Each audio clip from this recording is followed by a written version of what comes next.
February 25th, 1957, America was shocked to find that a 4-year-old boy had been beaten, unclothed, malnourished, and found unalive and placed into a box in the Philadelphia Fox Chase neighborhood. His body was discovered wrapped in a plaid blanket by a 26-year-old man.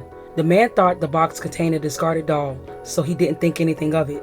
It wasn't until the next day when he saw an article of a kidnapped little girl that he reported it to the police, thinking the boy was that little girl and he had mistaken it for a doll. Instead, they found the body of a boy they believed to be between the ages of 4 and 6. Oddly enough, the boy seemed to be clean, groomed, and his fingernails clipped. However, the boy had multiple scars on his body, particularly in the groin, ankle, and chin area. Investigators believed he had passed due to blunt force trauma and was murdered. The next day, investigators posted post-mortem photos of the boy, hoping someone would come forward. Investigators even fingerprinted the boy's hands and feet to try and match it with a baby born in the hospitals in the area, but couldn't find a match. Since no one had claimed the boy, detectives held a funeral for the child. He was known as America's unknown child.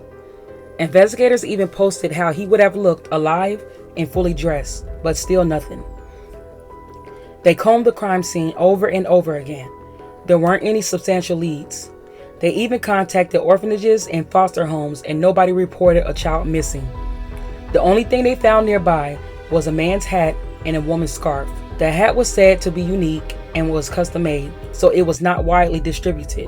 Given the times, investigators were still unable to trace who owned the hat and the scarf. It was discovered that the boy was put into a box that was used to ship a bassinet from jcpenny.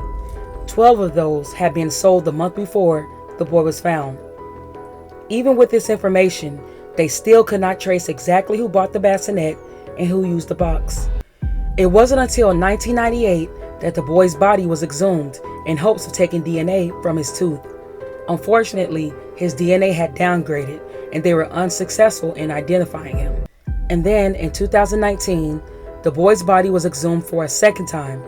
It took 2 years and help from many countries for forensic genealogist Colleen Fitzpatrick to provide a good enough sample to be tested. This time, experts were able to use genetic genealogy to identify both the boy's mother and his father. Through court order, detectives found birth certificates, death certificates, and adoption records on all his mother's children from 1944 to 1956. One of those children took a DNA test and the results came back responsive. Finally, detectives found a hospital record for him. It showed he had been born in 1953 and his father's name was listed. In December of 2022, the boy's name went from being America's unknown child to Josephaugustuszarelli. According to records, Joseph was born to a couple who lived at 64th Callow Hill in Philadelphia. Unfortunately, only a family member can obtain birth certificates. Hospital records and birth certificates are two separate record groups. Investigators would not be able to look at Joseph's birth certificate until 2058 as they are sealed for 105 years. His mother's name was Mary Elizabeth Abel Plunkett, but to her friends, she was called Betsy. His father's name was Augustus John Zarelli. Mary was said by her peers to be beautiful, kind, and sweet. She was just 21 years old when Joseph was born, January 13, 1953. Mary also graduated from Muriel Dobbins' career in Technical High School in 1949. She later went on to work as a cashier at Goldman Theater, where she married John J. Plunkett, who was the manager of the building. The two went on to have 4 children together. His father, Augustus, owned a prominent construction business born to Italian immigrants. He was said to be well respected by his peers and beloved by his children. It was thought that Joseph was most likely put up for adoption due to his mother and father not being married. His mother had previously put up a daughter for adoption, according to a relative. However, there isn't any evidence that Joseph's father, Augustus, knew he ever had a son, nor is there any record of Mary putting her daughter up for adoption. Augustus Zarelli passed away in 2014 and his mother Mary in 1991. Even though Joseph now had a name, investigators were still determined to figure out more about him and how he died. There have been many theories as to what may have happened to him. The most credible came from a woman in Ohio who claimed her parents bought Joseph from a human trafficking ring in Kensington, Philadelphia. The woman named Martha M. said the boy was beaten regularly and died at the hands of her parents. She also knew details about the crime scene that were only known to detectives. Martha M. says she watched her mother dump Joseph's body. Allegedly, her mother became irate when Joseph threw up on the floor. In a fit of rage, she beat him until he expired. Investigators found this theory highly convincing, but couldn't find any evidence to link her mother to the crime. This theory, however, has never been ruled out.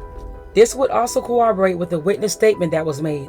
According to the witness, on February 24, 1957, a day before Joseph was found, a woman and a teenager was seen acting suspiciously around the area Joseph's body was found and appeared to be unloading something.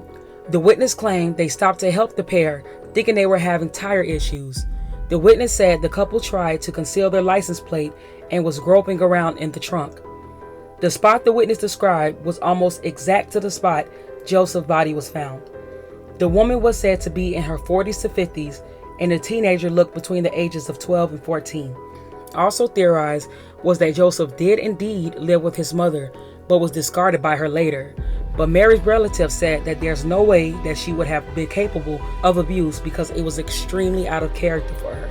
Joseph's father's side of the family said they were attacked in every possible social media outlet, suggesting the most awful of things, which are all baseless. People suspected the Zarelli family due to the fact that the jcpenny box that Joseph was found in was a local store to their family, and many relatives lived nearby 6352 Callow Hill Street. This is near the same street as a couple listed on Joseph's birth certificate. Investigators have never named any suspects, but stated that they have their suspicion about who could have harmed Joseph Zarelli, but it would be irresponsible to reveal that information.